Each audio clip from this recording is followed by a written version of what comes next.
Hey, what's going on, ladies and gentlemen? My name is Rayge, and we are back today to complete and finish off Node 3 here for Dark Dimension 7, using the exact same characters that have been since the beginning, being Apocalypse, Ghost Rider Robbie, Super Skrull, Vulture, and as well as Black Knight. Having said that, let's get right into the gameplay.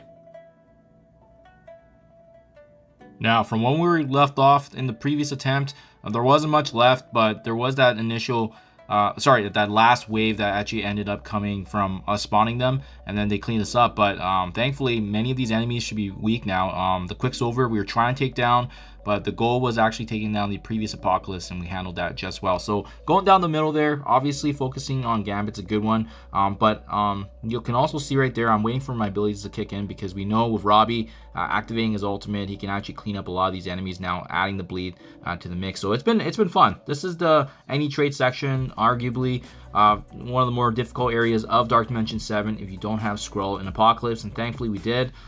City, I've heard, is really good, pretty smooth, and then Global is going to be another beast of its own. Cosmic, I heard, is not bad, and Legendary and Mythic is just basically trucking through as usual as well.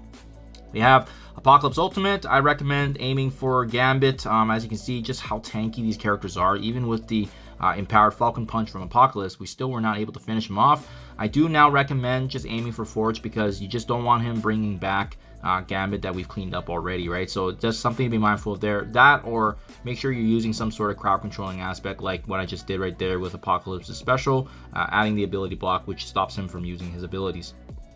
Now, I do also want to point out, guys, keep in mind Skrull and Apocalypse are mythic characters, right? So you may or may not have some of their energy and their abilities built up for later on. So just the one thing to be mindful of. When I was doing this playthrough, I wasn't really thinking about that, because I should have been more mindful of some of the cooldowns here. Because, for example, if Apocalypse doesn't die, he's going to be starting off where he left off in this node later on when we go into Mythic. So just something to consider when you guys are watching this and you're thinking and you're trying to finish this off. Well, their energy still matters. Obviously, it's going to be a little different for City, Global, and Cosmic, because that'll be the last few times that you can use their abilities. Whereas right now, you may not be thinking about it later on, but once you bring Skrull and Apocalypse back into Mythic, anything that they have right now is going to count. Especially, I think their HP is going to be replenished, but their abilities, the energy and so forth, is obviously going to be playing a factor.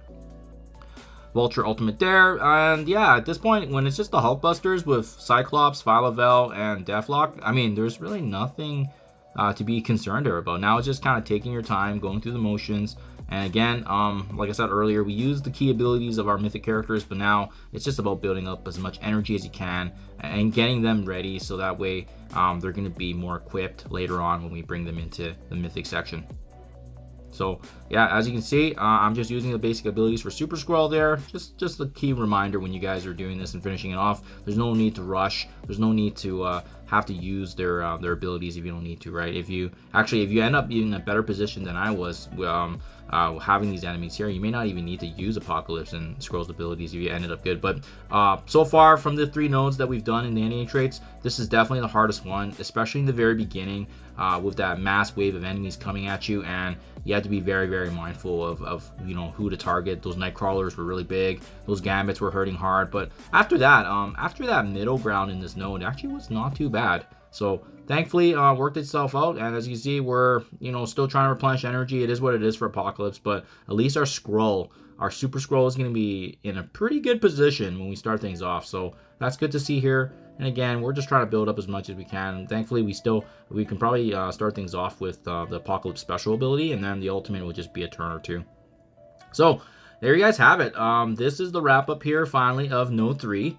And yeah, it definitely the hardest one under the 3, but I'm glad we were able to use some of my key arena characters, and we were able to double dip in value for arena. As you can see, it's just some nice juicy rewards there.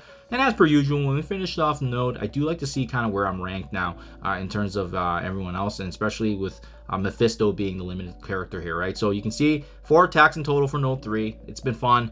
And now let's take a look actually at the leaderboard to see where we're ranked. Remember, guys, my account is free to play, so it's always fun to see where I'm kind of stacking up against the competition, and especially since this game mode's all about resource management and bringing obviously these said characters into your roster. So top 2,000 right now, guys. Let's see how this holds up by the time this is said and done when we unlock Mephisto. Thank you for your time as always. Hopefully this was insightful. And again, I'll link everything below for your guys' reference if you want to work your way from the beginning. And my TCP at the time of recording was 46 million. Thank you for your time as always, and I'll catch you guys in the next one.